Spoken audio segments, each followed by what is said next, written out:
चहक चहक कर सेकू बर्गर, प्यार भरा है स्वाद, सच्चाई। घने जंगल के सन्नाटे को चीरती हुई रानो चिड़िया के रोने की आवाज आ रही थी। उसकी छोटी सी दुकान जमीन पर टूटी फूटी बिखरी पड़ी थी। हे भगवान, मेरी क्या गलती थी? मैंने तो सबको सिर्फ प्यार और स्वाद बांटा था। आज मेरा घर छिन गया, मेरी दुकान टूट गई।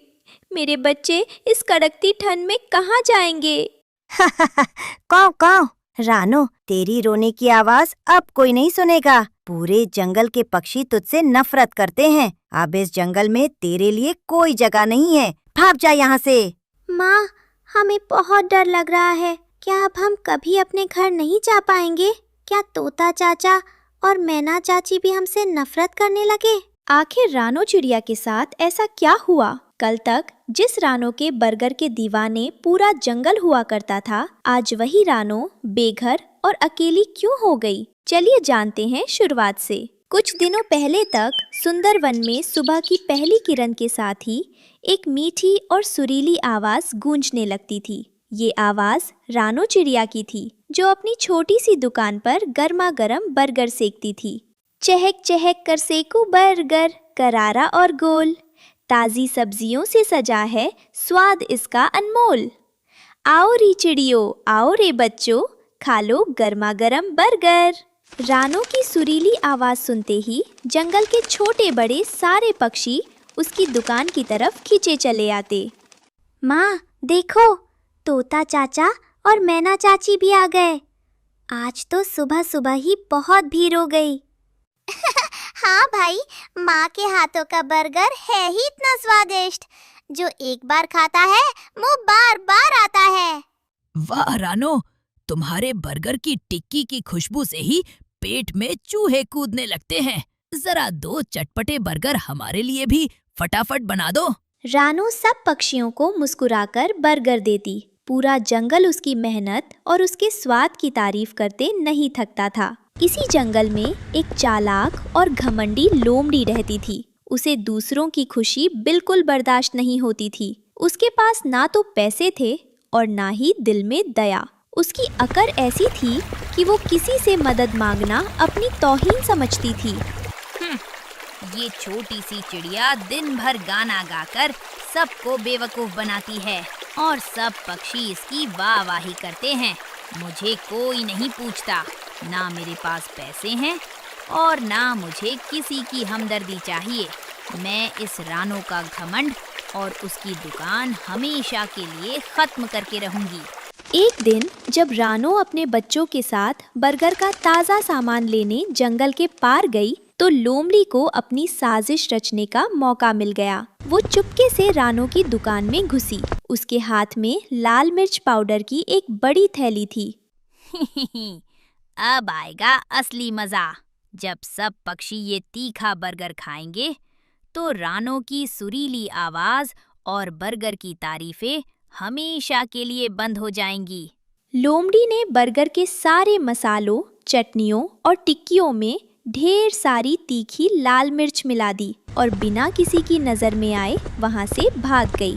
थोड़ी देर बाद जब रानो और उसके बच्चे सामान लेकर वापस लौटे, तो पक्षियों की भीड़ बर्गर के लिए इंतजार कर रही थी। रानो ने हमेशा की तरह मुस्कुराते हुए सब पक्षियों को बर्गर बनाकर दे दिए। लेकिन जैसे ही पक्षियों ने बर्गर का पहला निवाला खाया, उफ, मेरी जीभ जल गई। पानी, कोई पानी लाओ, मेरी नाक और कान से धुआं निकल रहा है। छी रानो, ये क्या मजाक है? तुमने बर्गर में जहर जैसा तीखा मिर्च पाउडर भर दिया है। क्या तुम हम सबको मारना चाहती हो? नहीं गिद्ध दादा, मैंने तो हमेशा की तरह ही बर्गर बनाया है। आप लोग मेरी बात तो सुनिए, मैंने कोई मिर्च नहीं मिलाई। अब कोई बात नहीं सुननी रानो। हमें लगा था तुम बहुत अच्छी और ईमानदार हो, पर तुमने तो पैसे कमाने के चक्कर में खराब और तीखा बर्गर खिलाकर हमारा भरोसा तोड़ दिया। आज के बाद कोई भी पक्षी तुम्हारे पास बर्गर खाने नहीं आएगा।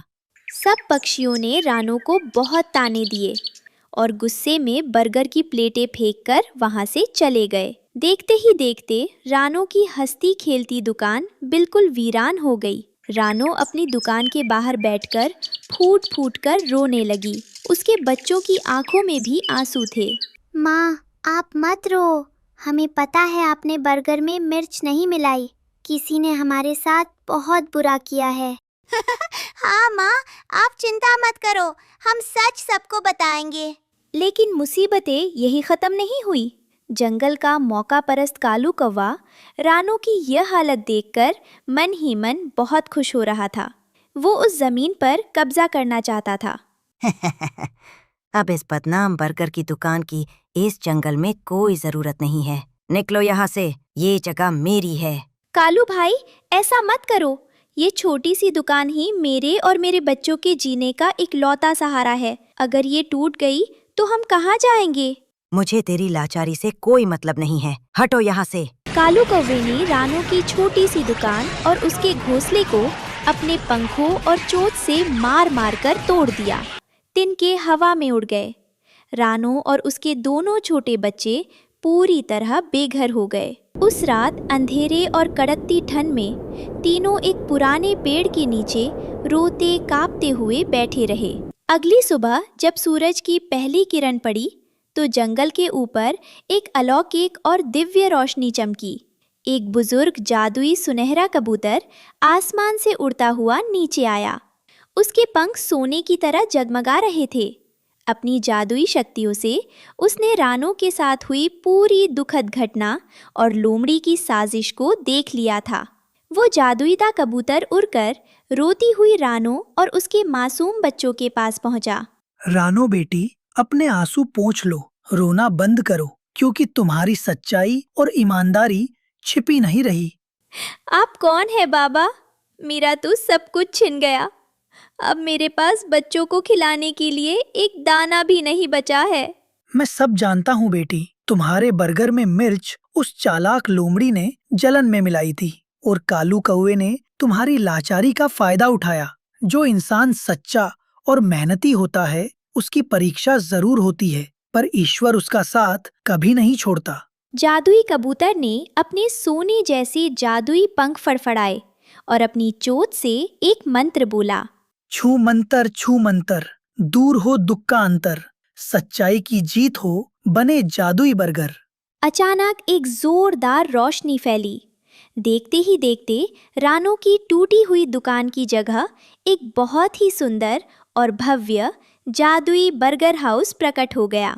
वो कोई साधारण बर्गर हाउस नहीं था। उस घर की छत बर्गर के सॉफ्ट बन जैसी थी।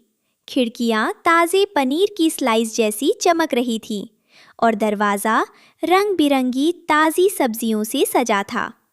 वाह माँ, देखो कितना सुंदर और बड़ा घर है, और इसमें से तो बर्गर की बहुत मीठी खुशबू भी आ रही है। रानो बेटी, ये जादुई बर्गर हाउस अब तुम्हारा और तुम्हारे बच्चों का है।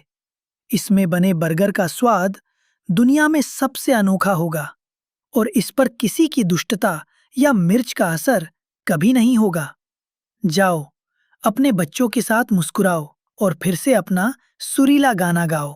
रानो की आंखों में खुशी के आंसू छलक आए। उसने जादुई कबूतर के पैर छूकर धन्यवाद दिया। जादुई कबूतर आशीर्वाद देकर नीले आसमान में उड़ गया।